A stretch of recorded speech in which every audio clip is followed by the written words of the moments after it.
Hello, and welcome to a short video reference guide for EasySuite's EasyRoute. In this video, I'll be going over the EasyRoute routing screen.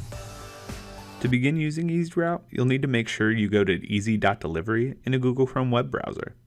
Your username will be associated with an email address, and the password will be sent there. If you do not have your login credentials, contact an admin at your organization or reach out to EasySuite support. As you enter the site, you can reference these icons on the left-hand side to quickly use and navigate to different tools in EasySuite.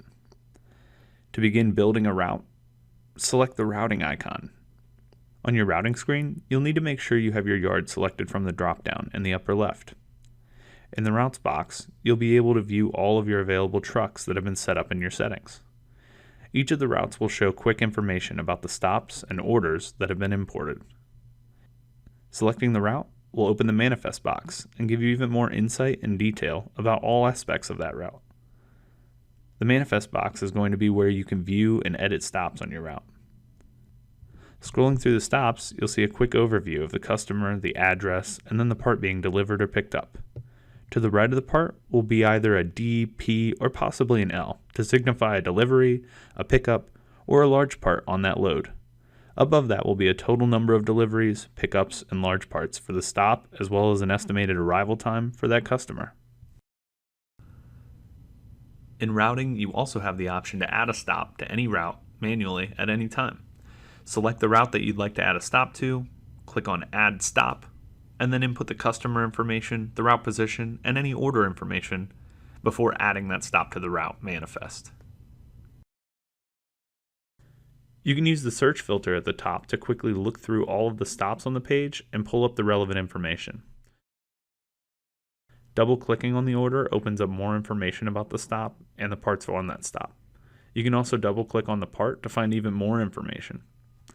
Clicking the number on the stop will allow you to view and edit the stop's address.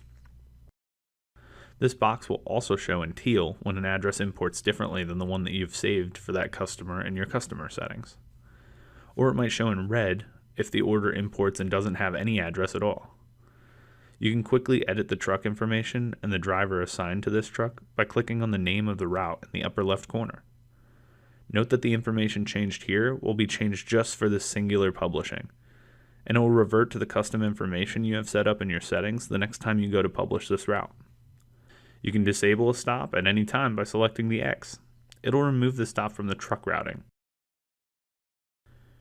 When you are adjusting routes and stops, there are a few ways to do so. First, you can manually drag a stop from a manifest to a different route, or to a new place on the timeline. You can also drag the stop number in the timeline to a different route. Whenever you move a stop from one route to the other, it's important to optimize so that way it recalculates the fastest delivery route. You can view multiple routes at once by clicking on the Map button in the Routes box. This will allow you to select and view all the truck routes or a specific truck group of routes. Viewing multiple routes at once makes it a lot more clear where you may need to move a stop from one route to another to save time. You can also impact the way a route is run. You can lock a stop in place as the first or last stop on a route, and then optimize the route to run around that qualification, adding as many locked stops to the beginning or end of a route as needed. You also have the option to reverse a run, and it'll run the entire route in the opposite order. On the map, you can adjust the type of map you're viewing, as well as drop into a street view wherever that's available. Hover over any of the stop numbers to view quick delivery information about that stop. Once you've imported all of your orders and adjusted and optimized all of your routes, you can then select a route for individual publishing or publish all of them. If there's an error and you need to re-import data, you can clear the route first and then send the orders back into EasyRoute, adjust, and publish. If you're using EasyQC, you'll also have the option to validate orders and make sure all the orders on a route have moved to a completed quality status in Order Manager before you send them out.